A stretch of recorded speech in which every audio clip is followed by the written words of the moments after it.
As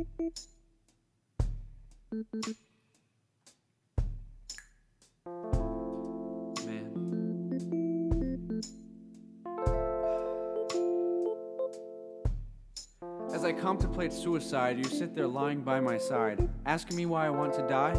I couldn't name a reason why. They say, how could you leave your wife? They say to live my life. I lie back with a gun to my head, wondering how my brains and blood would look on the bed. As the pills no longer affect me, it seems like I'm going steady. I seem so ready, but the load is yet so heavy. A rope hangs from the ceiling, it stares at me teasing. The walls are crashing in, coming so close to giving in. You tell me life is gonna fix itself like fairy tale fiction. As if life was a talented magician, you lack conviction, never being in my condition. You know nothing but optimism. Live for her, you try tricking me. These games of cliche pity you're sending me. What a selfish choice, as if I'd be around to hear your crying noise. No more guilt or pain, no longer the need to condescend. You want me to live off a hypothetical reality, but you're telling me I shouldn't further push my insanity. Clearly you're not seeing what you're doing to me, fucking up my mind, my thoughts, and my memory. Are you my friend or the enemy? I let you in and now you're destroying me. You tell me the past is all just history, then why are you talking about it constantly, reminding me of my insecurity? Life can be good only if I understood. Live for the future, living for now is just torture. But too bad that's not my philosophy. I'm fucking dying, why aren't you comprehending me?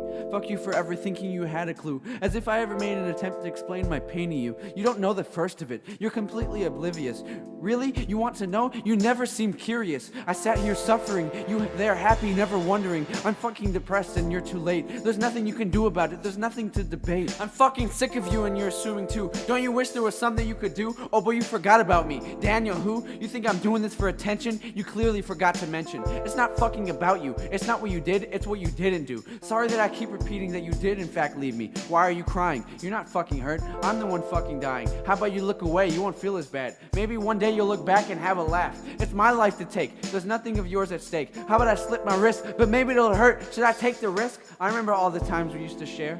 When you ever made an attempt to care. Well, I have something to share. That time we had at the fair? What a day. We shared our food and time acting like fools, hugging and kissing, just wishing that moment would never end. The love of my life and my best friend. But when that day came to a close, you were gone before the sun came to rose. And no matter how bright, I came to see the darkness and the light. Without a trace, you left me in this lonely, lonely place. Was I just another mistake?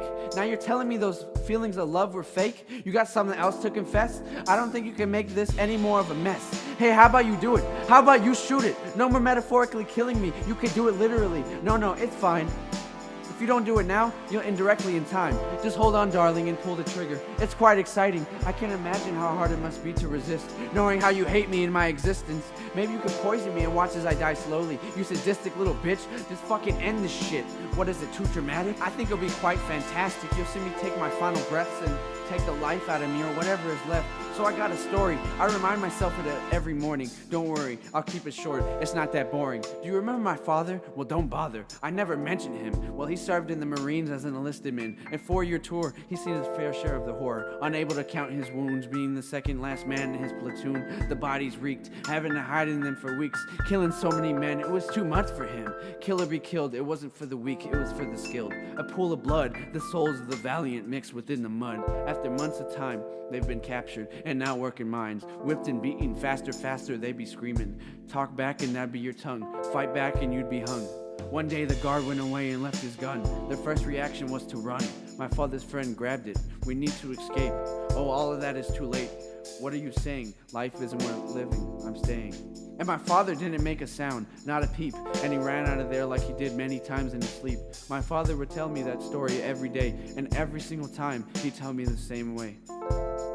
The war really got to him. A broken record, my mother called him. My father would drink and drink, having cigarettes stink. He would rape and beat her. Took me years to discover, and she never showed a sign. Seeing her smile all the time, I would have never known the feeling she wished she had shown. My brother comes home one day unexpected, as my mother is being abused and neglected. He walks in, mother, where are you? As he walks closer to them too. He pulls out his pistol, opens the door and doesn't wait a second. Cocks back the gun to end the fuss, and without hesitation, no contemplation, he shoots without jurisdiction, firing in every direction. He leaves the room, calling me, telling me we need to leave somewhere soon. My brother, a distressed, unfocused, depressed mess. Some may say it ran in the family, but it didn't really. Butterflies and cherry pies, fair lines and dandelions,